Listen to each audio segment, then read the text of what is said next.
Hi, good afternoon, everyone. Happy Sunday. It's Sunday, March 30th, 2025. It's 2 p.m. here in Chicago. And I'm trying to think of if I want to get out the house today. I don't really need anything, so it would just be like to get out, which that's okay too. I don't know. I'll think about it. But anyway, I'm gonna save the boxing for last. First and foremost, so Chicago has like this yacht weekend, Black Yacht Weekend.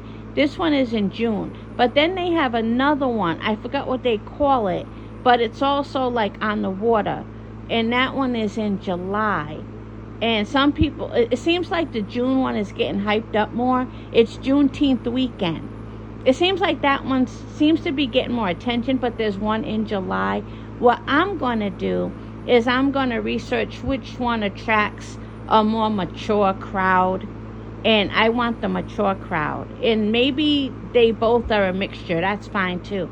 And I found some people on TikTok who, we all want to like go in on a yacht or whatever, because it's basically all black people like on the water, and everybody's in a yacht, and the yachts are all connected, and people go from like yacht to yacht, like meeting new people and having drinks. And I heard it is so much fun, and it's here in Chicago. Again, it's Juneteenth weekend, and then there's another one in July.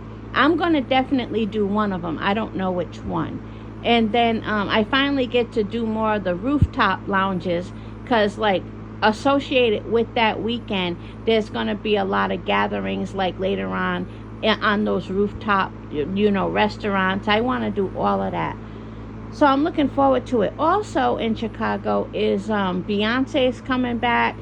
I might go. I've never been to a Beyonce show, and I really like her music, but I don't know if I want to go to a concert that she's pushing a country album. I know a lot of black people love country music, and that ain't nothing new. They've been loving country music, especially a lot of older black people.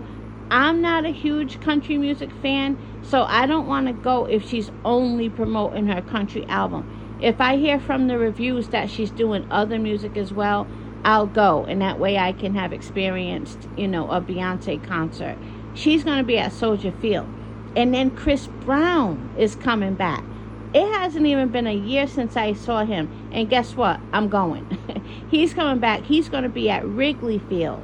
And so I'll be at that concert. And here's what I got to say about their concerts. I don't know. I could be totally wrong. And maybe I'm a big wannabe conspiracy theorist. But I think there's something strange about them doing all of these tours back to back. I feel like they're getting punked by their record labels or music industry or Hollywood. Somebody's pulling their strings, because nobody wants to tour back to back like that. And I hear that's where the big money comes in, from the tours. But they just finished touring. Those people want to be with their kids and with their family. I think they're being forced to do it, which if I really believe that, why am I going? But they're going to perform whether I go or not. But I just find it something weird going on with these artists having to tour so often. I'm sorry, that's just weird to me. And so Beyonce is back on tour. Chris Brown is back on tour. Mary was on tour looking like she didn't want to be there, at least in Chicago. And I don't know. There's something funny going on with that. I don't know. And then, now, I don't know if this is being forced, but I'll definitely be at this one. 4 like really great singers: Gladys Knight, Stephanie Mills, Patti LaBelle, and Chaka Khan, all in one concert, you guys. I love me some Gladys Knight. I know all the words to Midnight Train to Georgia. Stephanie Mills, she's always actually been my favorite singer since I was a little girl, because you grow up listening to what your mother listens to, and she's always been my favorite since I was a little girl. She's from Brooklyn. And then Gladys Knight is from Atlanta. Patti LaBelle will be there. Everybody loves Patti LaBelle. She's from Philly. And then Chaka Khan is from here in Chicago. And I love Chaka Khan too. I can even sing Ain't Nobody in another language. It's a long story. But I learned how to sing in another language. But yeah, I love me some Gladys Knight. And then Stephanie Mills again is my favorite. I love Shaka Khan. Now, do you guys remember that show where it was Stephanie Mills and Shaka Khan? And I don't know what was going on with Shaka Khan, but she sounded not good at all. So Stephanie Mills, to try and mask the fact that Shaka Khan was so ill prepared, Stephanie Mills started like singing her lines and like kind of over, because you know Stephanie Mills has that powerful voice, so she started kind of singing for Shaka because she could notice that something was wrong. I think Shaka will come prepared though. I think she will. I don't know what happened in that particular performance, but I will definitely be at that performance. So I hope Gladys Knight brings the pips. Wouldn't that be cool if she brings the pips? But I'm definitely going to be there. Midnight Train to Georgia. Oh my God, I love that song so much. And then what else? So I'll be at those concerts. I might Beyonce's is pending whether or not she's going to sing just country. If so, I'm not going. But if she's going to incorporate other songs, I'll go. So that's that on music. And what else? I talked about the yacht weekend. Oh, so boxing. Here's the boxing. Here's where or why I loved watching Tevin Farmer versus Zepeda 2. Like, that is like a perfect example. That's the kind of fight you need to show, like, especially up and coming boxers, even little kids who want to box. Because Tevin Farmer, if you don't have the heart or the mindset, you would have been out in round 1. Like, he was only surviving because of his heart and his mindset, it seems. And I think a lot of people underestimate how huge those factors are. That's the kind of fight.